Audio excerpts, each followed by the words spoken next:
Now, here are Morgan Streetman and Roxanne Wilder. Well, hello there. Kicking off our work week. Happy to see Morgan Streetman, Pat George. I'm back in quarantine, though. What do you mean? I'm back on the other side of the glass from you two. I mean, right. come There you on, go. guys. I'm well, like, it's not because of any of that. She No. just That's wants to right. learn how to push the buttons in case I ever get run over by a bus. we can't lose all that knowledge, Pat George. I tell you what, ladies and gentlemen, Pat George is probably the most amazing producer in the building here today. I mean, you've got what? Right. There's only one today.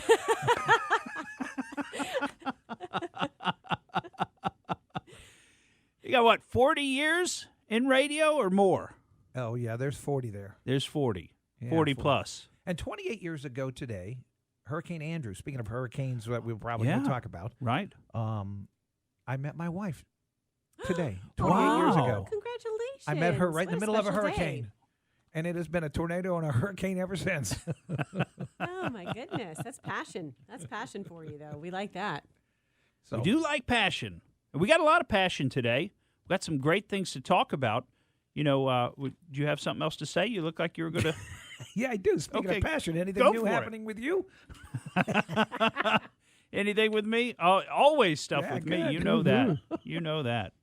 So, we had some interesting stuff to talk about today, though. And, let's start off with our local interest instead of doing our quick look back first, because we want to talk some about the Durham investigation, our quick look back. But let's start with our local interest since we started talking about hurricanes, and that's not really our local interest story, but it is of some interest today. And we've got There's Key West right there, where that's the breeze that's blowing now. Looks beautiful. Everything looks good.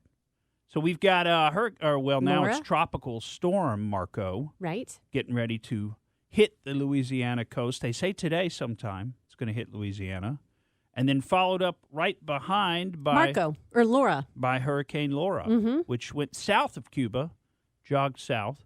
And so when it goes south of Cuba, when a hurricane or a storm goes south of Cuba, then, it's pretty much got to hit Louisiana or Texas because it can't make the turn around the corner of Cuba and come back and hit Florida. At least, I don't think I've ever seen that happen. Normally, if it goes north of Cuba on the Florida Straits, it comes through, then it can hit Florida. It can curve back around and hit Florida still. But I've never seen one go south of Cuba. I may be wrong about that, but I don't think I've ever seen one go south of Cuba and then I think come you're up right. and hit Florida. Mhm. Yeah.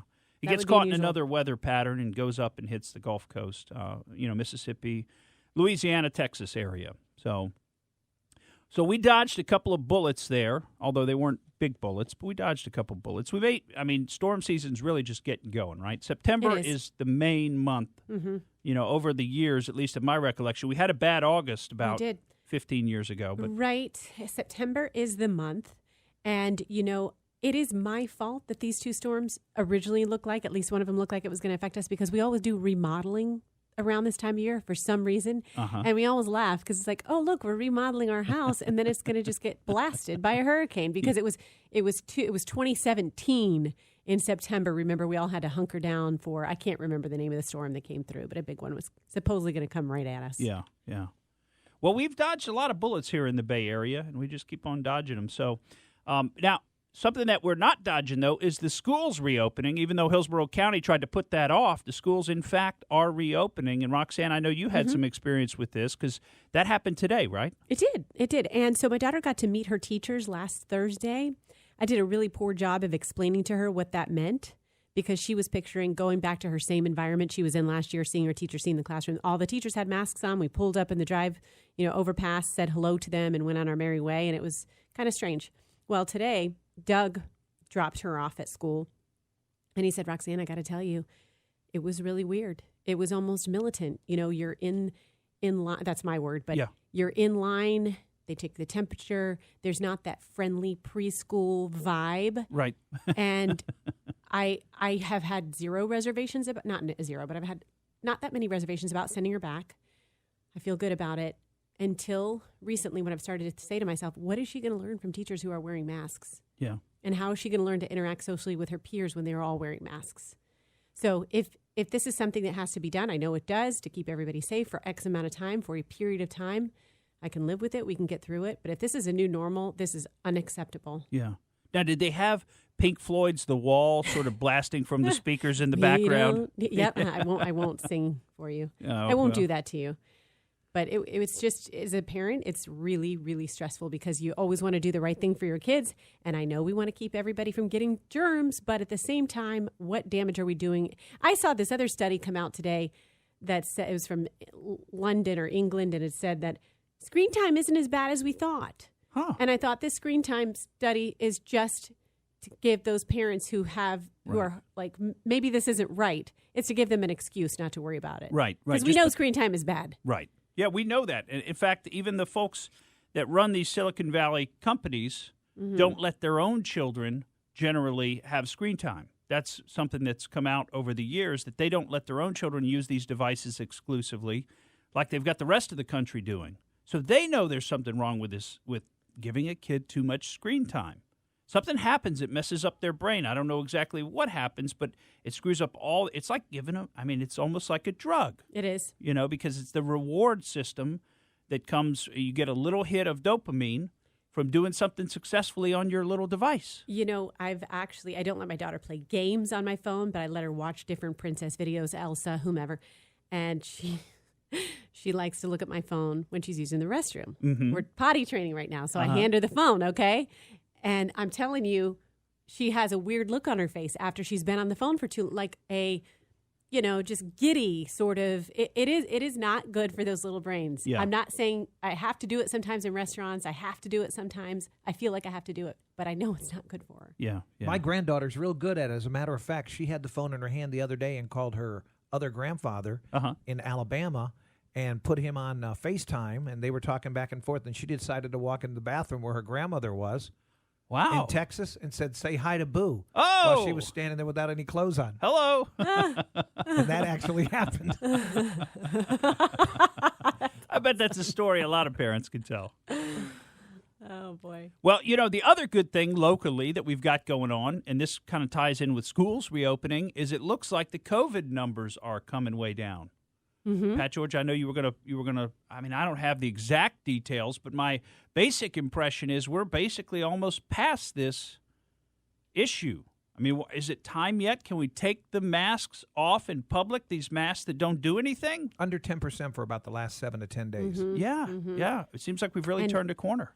It's 14-day down 44%. So that's good. The testing averages, the average per week. You're testing less as well, so that's good. That means less people are worried that they have symptoms or having to get those follow-up tests. And death rates are way down. And now for the next couple of days, because of the hurricanes that are moving through, they've shut down testing sites just about everywhere. Have they? Yeah, because they were tense up a lot of the places, so they pulled them down. So there's going to be less testing the next couple of days. Yeah. Well, that'll help with the numbers some, right? Speaking of helping with the numbers, the Democrats really need some help with the numbers. We're going to talk about that probably in the next after the next break. We'll talk about some of that because I don't know if you noticed this, but the Democrats had their convention last week. They had it virtually, and the smart money was on Don't Watch It, but yours truly, I did watch it. I did not. I put in the time. Okay. As they say, I put in my time. But I'll tell you, if you didn't put in your time, you really didn't miss anything, and we'll be able to summarize it here for you in the next segment or two. Sufficient so that you'll feel like you were there, I think. One other thing that happened last week, and this is something we were very happy to see finally happening. Now, we don't know where this is exactly going to go, to be just completely frank with folks, because, we've got this ongoing Durham investigation that was put in place after Attorney General Barr became Attorney General in May, I think it was, of 2019. So it's been going on a little bit more than a year and a few months.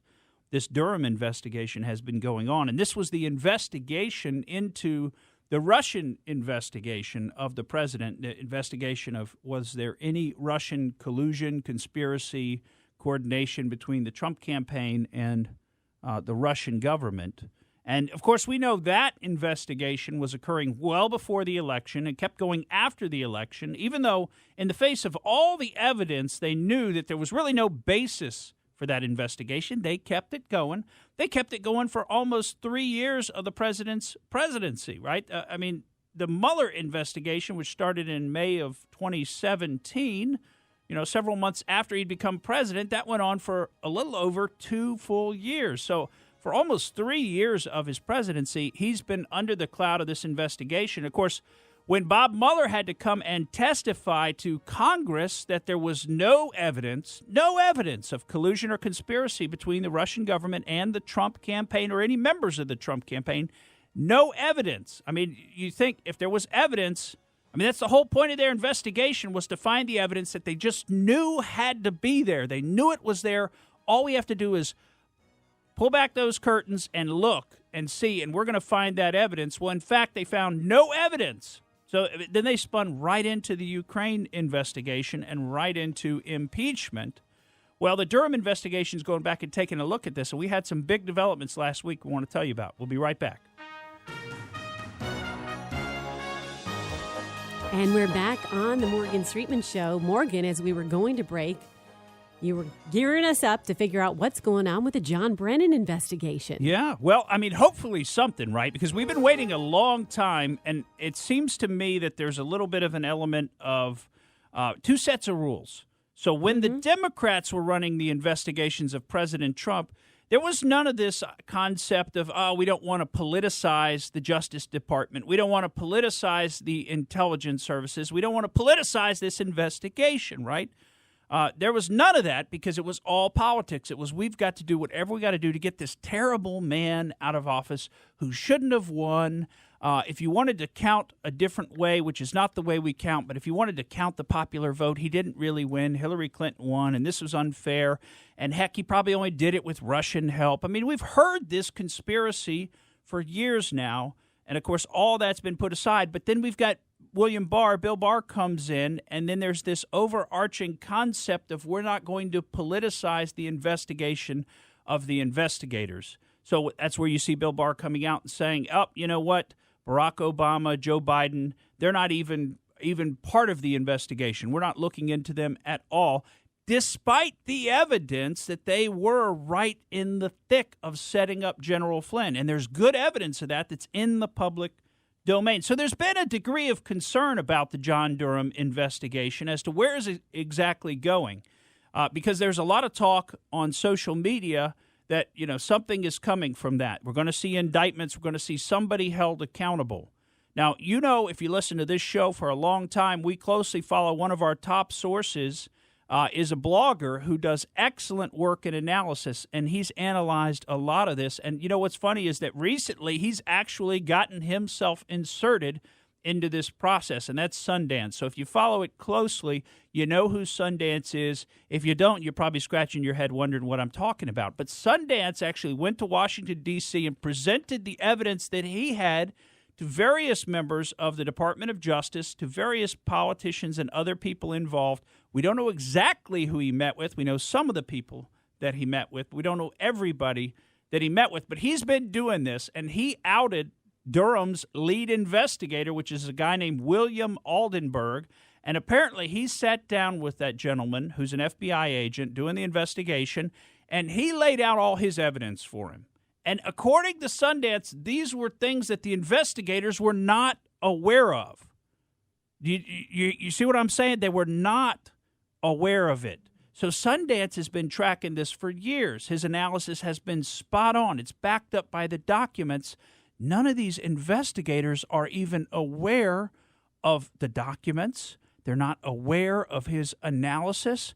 They're not aware of so many important facts and things that went on. And according to Sundance, one of the reasons for that is that they've got this DOJ policy that William Barr has put in place that says that they cannot receive, accept, or deal with any evidence coming from the political sphere, which means all these congressional investigations, which did yield a lot of documents, although it took a long time to get them. They were parceled out over many years, and all that is to keep us from actually figuring out what happened. But ultimately, they have yielded a certain amount of documents and information, which is what Sundance has used to perform his analysis. But a lot of that, apparently, the DOJ investigators won't look at because it came out of the political sphere. So this is a new set of rules that's been put in place. Well, if you've got the investigators, they're not looking at big categories of evidence. They don't see the big picture. They don't even understand the coup that was attempted by the intelligence service to take out the sitting president, other than by an election, by a peaceful election. They wanted to do it Granted, it wasn't a violent coup, but they wanted to remove the sitting president, and they wanted to do it for a false reason. But the investigators, Durham and his team, apparently don't even know about this. So that is a little bit disheartening. But the good news is Sundance has gotten to them, and he shared the information. And according to Sundance, they understood what he shared with them. So lo and behold, all of a sudden last week, John Brennan gets put in the hot seat. And if you'll remember, Kevin Kleinsmith just pleaded guilty to one count of making a false statement, which he certainly is guilty of more than that, significantly more than that. And the hope is that he got an easy sentence, a light sentence, a plea deal to cooperate with investigators. Now, we don't know for sure that that's what's going on, because if we remember back to the Michael Flynn case, they tend to hold off on sentencing until after your cooperation is completed. So they're actually a little bit ahead of schedule on Kleinsmith, which could tend to indicate that maybe, that's not what they're doing with him, that they haven't cut a plea deal with him for cooperation. At the same time, they put John Brennan in the hot seat last week on Friday for 8 hours. Now, we knew he was going to be interviewed on Friday. I didn't think it would be for 8 hours. That's a long interview. Now, shortly after the interview, his spokesman, Nick Shapiro, longtime John Brennan spokesman, came out and posted a statement basically saying that Brennan was happy to participate in the investigation and basically set the record straight. And he was glad to know that John Durham has told him he is not a subject or a target of the investigation, meaning he's not somebody against whom they're seeking some kind of criminal liability. Now, the question, though, becomes really, when was that told to him? What is he repeating? Is he repeating something they told him on Friday? And, oh, by the way, that is not binding, right? Because the guy is clearly perjured himself in the past before Congress, in his testimony to Congress, where he said they didn't use the dossier in the intelligence community assessment, that it wasn't really part of it, when that was this central piece of the ICA, the intelligence community assessment. That was the intelligence community report on Russian interference in the election, if you remember that, going back to 2017. So we don't know exactly what happened Friday, and we probably won't know for a while, but certainly John Brennan was in jeopardy on Friday. He was in what would be potentially a perjury trap, because we already know many facts about what he did. There have already been testimony about his involvement in pushing the dossier into the ICA. In 8 hours, you can get a lot of stuff. You can get a lot of stuff in 8 hours. That's right. So we just don't know what all they went over and what may have happened in that. I hope something comes from this. John Brennan's clearly one of the ringleaders of that entire investigatory coup that they tried to create against President Trump. So, hopefully the pressure is building. Hopefully, well, we know for sure now, because we know Sundance, he has put it out there, and if you're interested in going to his site, you can read up on all this. It's got extreme levels of detail. He sat down with Bill Aldenberg and had a meeting and went over all this stuff. So we know now that DOJ knows exactly what happened. The investigators, the John Durham team, they didn't get onto it very quickly, admittedly, but they now know exactly what happened. So if they don't do anything about it, well, that's going to be on them. It's not going to be great for us, but hopefully this spurs them to do something about it, hold somebody accountable, because just like Devin Nunes has been saying for well over a year, somebody needs to go to jail for this. If somebody doesn't go to jail for this, then we don't have a justice system in this country. We really don't have somebody has to be held accountable for what they tried to do, to try to misuse our intelligence services against a candidate and then a sitting president. All the power of the federal government used against the duly elected president of the United States. So that what you have to think about as a citizen of this country, that when someone is elected and running for office, that person is being essentially vetted by a previous administration. That's not right. That's not how things work. Right. Well, look, if there's a legitimate investigation, that's one thing, right? And there was a possibility of a legitimate investigation. But then you would go to the person, you would have what they call a defensive briefing. You would let them know, hey, we think the Russians are trying to infiltrate your campaign. So we want to talk to you about some of that, and please let us know, what kind of information, kind of feedback you have about that. In other words, let's work together the same way they worked together with Carter Page, who for years was a CIA asset, who would tell them about the approaches from Russians, because he was over there doing business and dealing with them. He would tell them about the Russians that were approaching him and the kind of things that they were trying to arrange with him. In an unbiased country, that would be that way, but it's not. That's what they've done with other politicians that they've had in these counterintelligence investigations. But the point is, what we all know, they were out to get President Trump by any means necessary. And that's the whole of the story. It's not that complicated. All the details are complicated, and the way they went about it is complicated. And it makes it hard to explain to lay people because of the thickness of the details that you have to get through. And that's why these briefings from Sundance are, hundreds of pages long with documents and backup and everything else. Do you think that's why we don't see it covered in the mainstream news as often? No, I think it's strictly the political reason that we don't see it covered in the mainstream news, because they're capable of analyzing this, and you can anchor to enough key facts to have a line of stories that do tell the complete story. I mean, we've seen major investigations before. Like how about the CIA drug smuggling investigation back in the late 90s? I think it was called Operation Dark Alliance was the name of the series of newspaper articles that were in the San Jose Mercury News and Observer that went through how the CIA was bringing crack cocaine into Los Angeles in the 1980s, which sounds, to most people, that probably sounds crazy. But this serious investigation went through. They had the documents. They linked to it. It was the first truly interactive story on the Internet. So it is possible for them to peel this apart. Welcome back to the Morgan Streetman Show. Morgan, you promised us that if we were not able to watch the Democratic National Convention, you're going to give us the Cliff Notes. Well, thanks for reminding me, because I got to get back on track here. Our quick look back took over an entire segment. Sorry about that. So we're a little off track here, and that's my fault. But you can see it's just the detail that you got to get through to try to explain the story. Now, this one will be a little bit simpler for you because it's a story that's been told before. I don't know if you didn't get a chance to watch the Democrat National Convention last week. You're actually in good company, because viewership was significantly down by more than 20% from when Hillary Clinton was being anointed the next supposed president of the United States. That's a good sign. So there's even less enthusiasm. Now, is it possible you get less enthusiasm than the level for Hillary Clinton?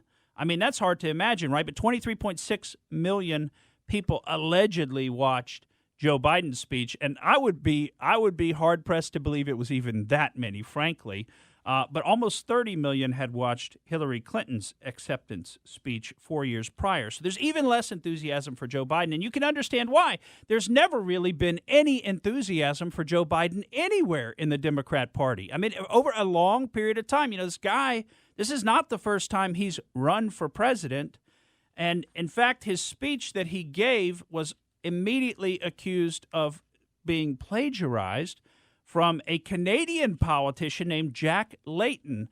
And it had to do with the theme of Biden's speech, which was exceptionally simple, right? Biden went really simple for his speech because it's about light versus dark, good versus evil. Now, there's some question as to how racially sensitive he's being when he's putting things in terms of light and dark, but leaving that aside for a second, he is accused of having plagiarized a Canadian politician who, right before his death, wrote, "My friends, love is better than anger, hope is better than fear, optimism is better than despair." Now, of course, these words are so simplified, it's hard to even say that it would be somebody's idea. I mean, I think maybe they're actually plagiarizing, an even older speech or an older document, because these things have got to have been said a number of times. But what I thought was really notable is that Joe Biden actually plagiarized himself. He actually plagiarized the speech that he gave to the Democrat convention in 2008 when Barack Obama was being anointed the next president, you remember, in Denver.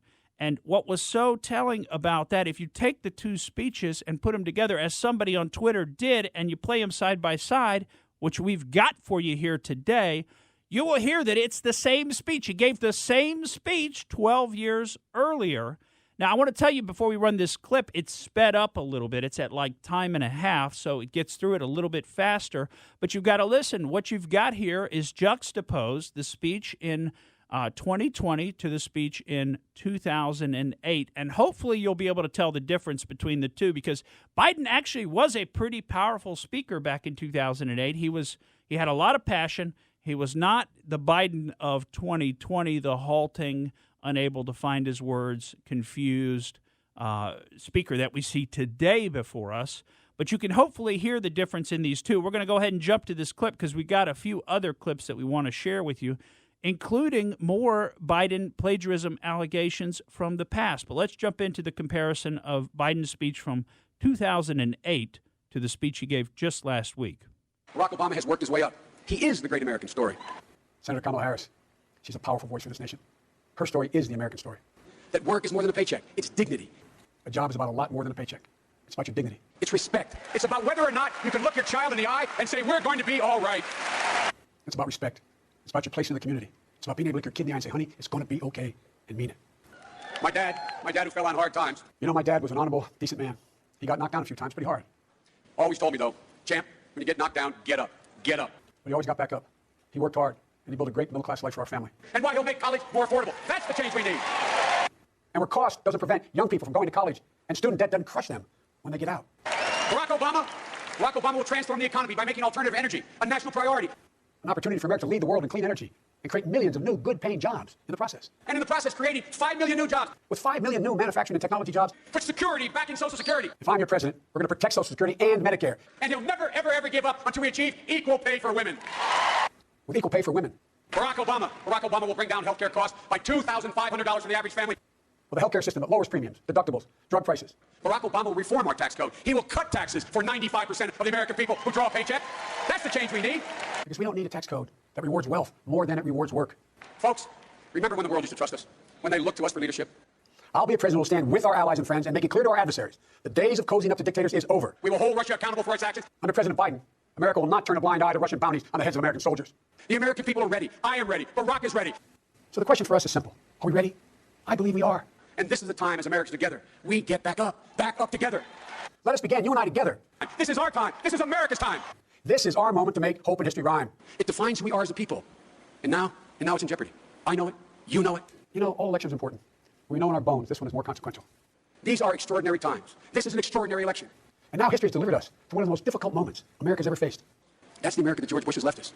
And that's the America we'll continue to get if John McCain is elected President of the United States. Freudian slip is if he's given 4 more years, he'll be what he's been for the last 4 years.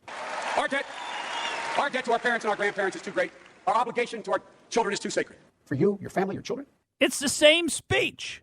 It's the same speech he gave in 2008. And hey, by the way, doesn't that highlight the fact of all of those unfulfilled promises that were being made? I mean, everything was supposed to be fixed. He and Obama had 8 years to do it, right? They were going to fix health care, taxes, equal pay. They were going to hold Russia. All these things were supposed to happen, right? So why are we still having the problems today in 2020?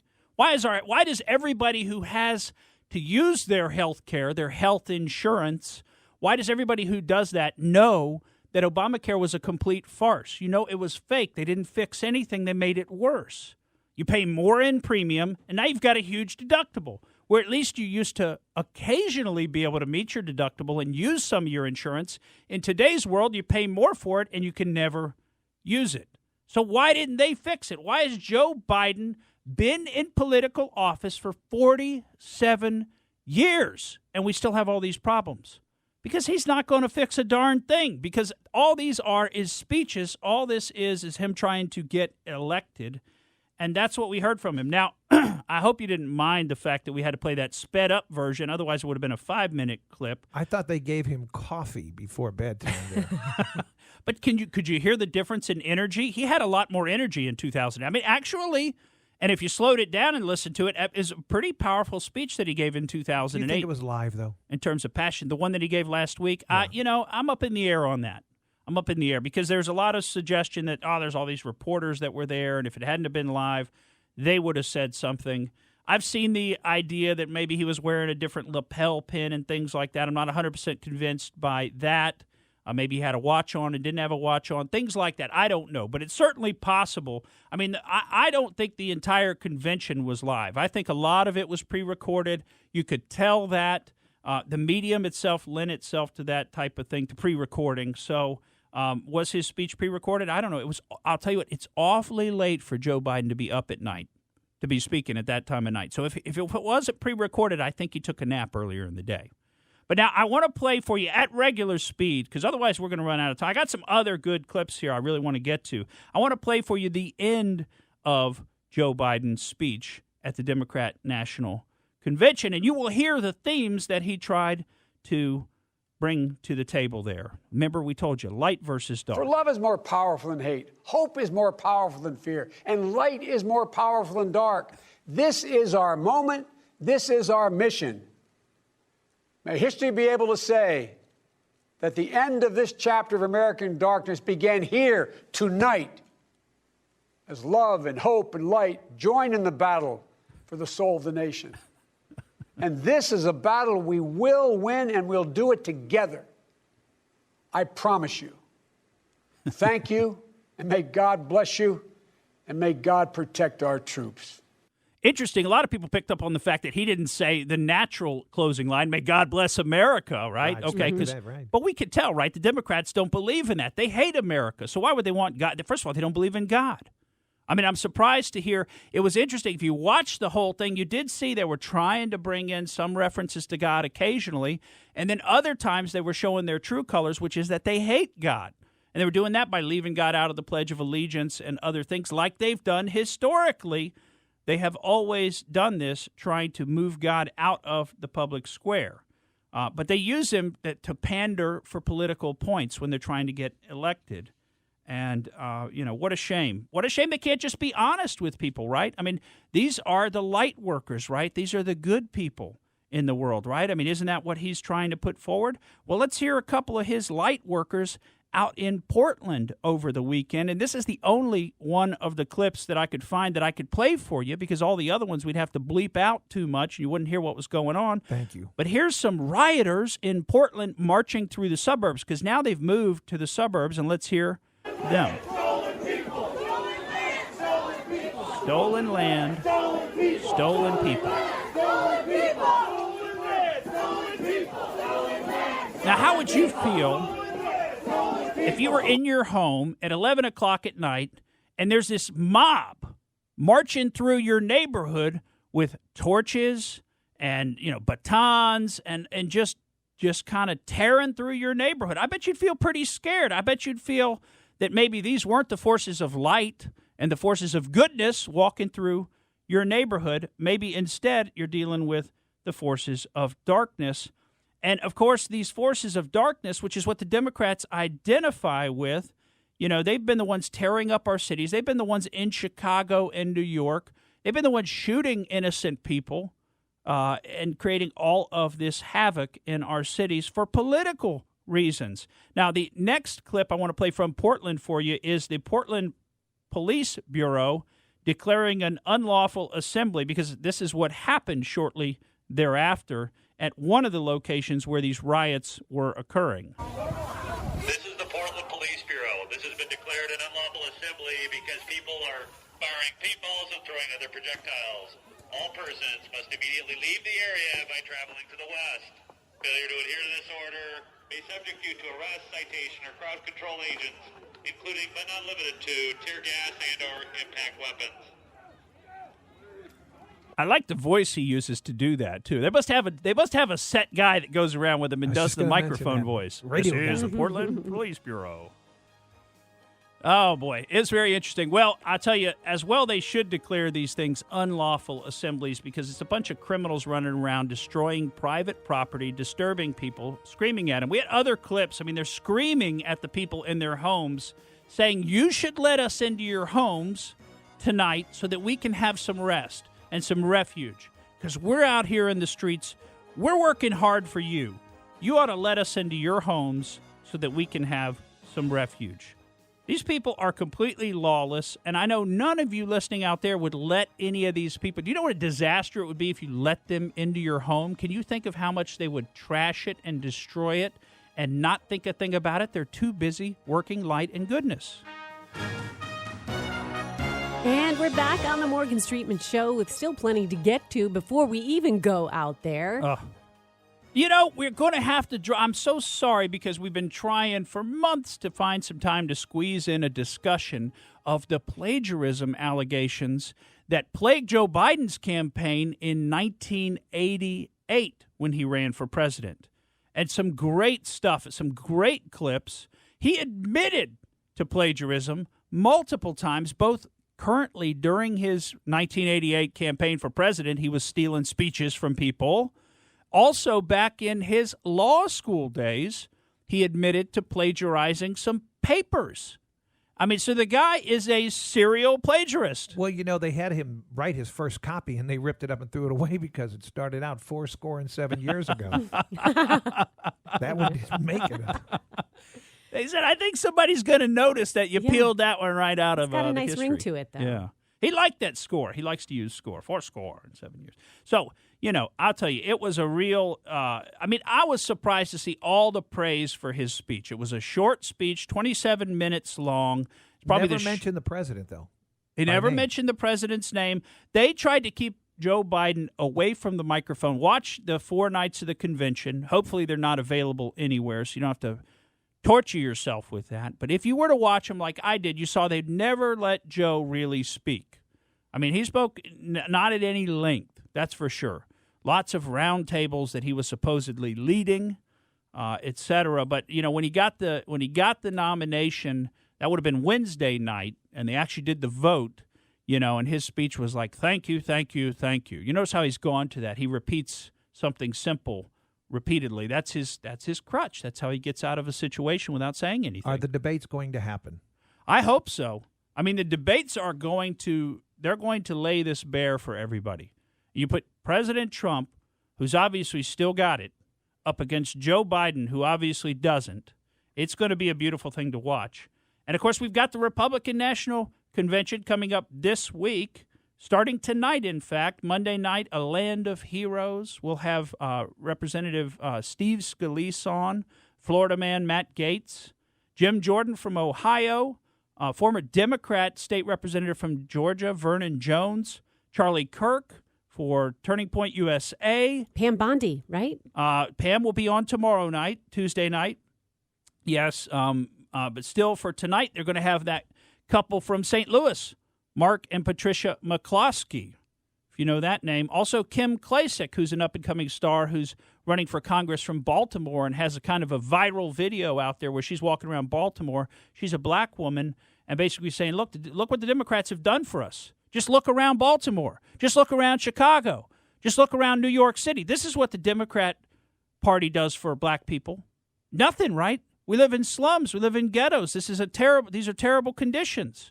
So maybe we don't have to continue voting for Democrats. Maybe there's another way. That's her video.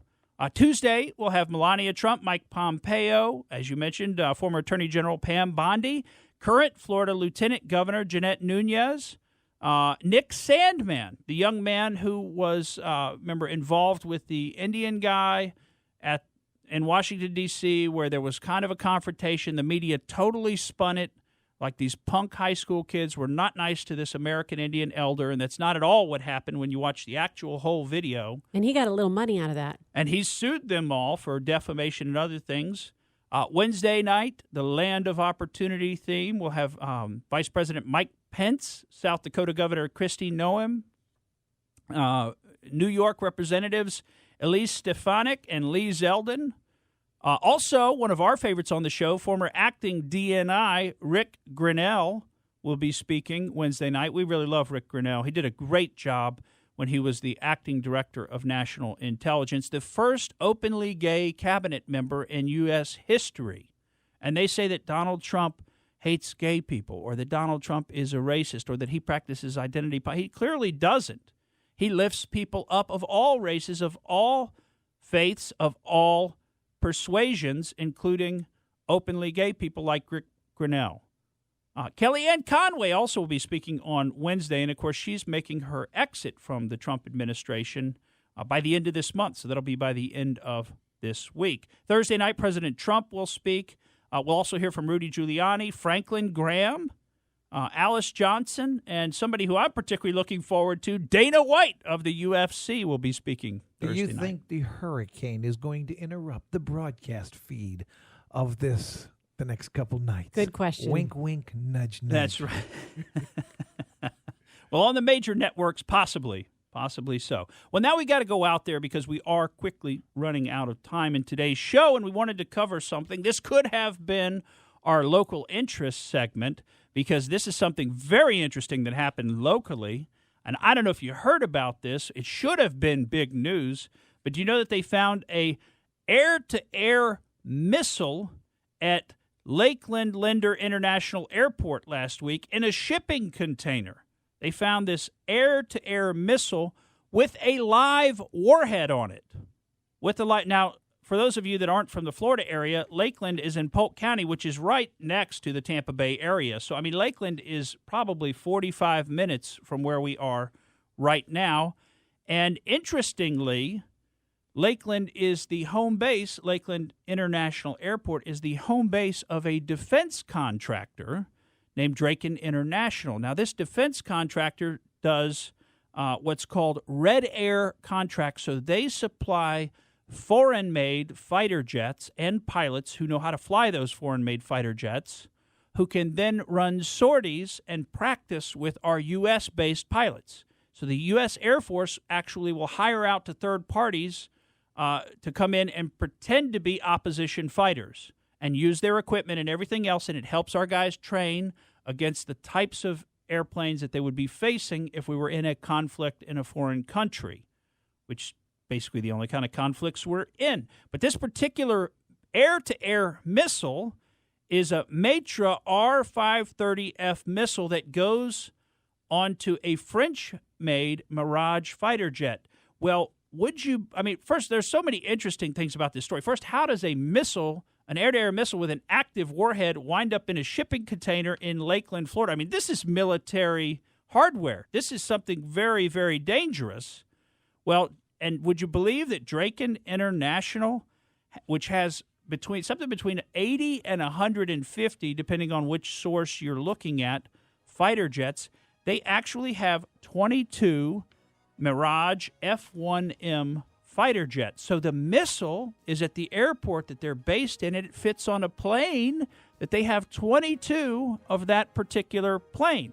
Now, if you look on the internet, you'll find all kinds of speculation about what was actually going to be done with this missile, which, by the way, was shipped into the country by Amazon. Could you believe it? That's as out there as anything. Amazon ships in a guided air-to-air missile. But you can get into some of the outer portions of the internet and find out that there's some kind of conspiracy theory that this missile was going to be put on one of these Mirage jets. The Mirage jet was going to be stolen. And lo and behold, when Air Force One takes off from Mar-a-Lago, from PBI, that missile was going to be made active. And that's what they say on the internet. That's the way I see it. Thank you for listening to the Morgan Streetman Show. We hope you enjoyed what you heard. And if you did, please click like and subscribe to help us out. And remember that we recommend that you exercise your brain at least once a week.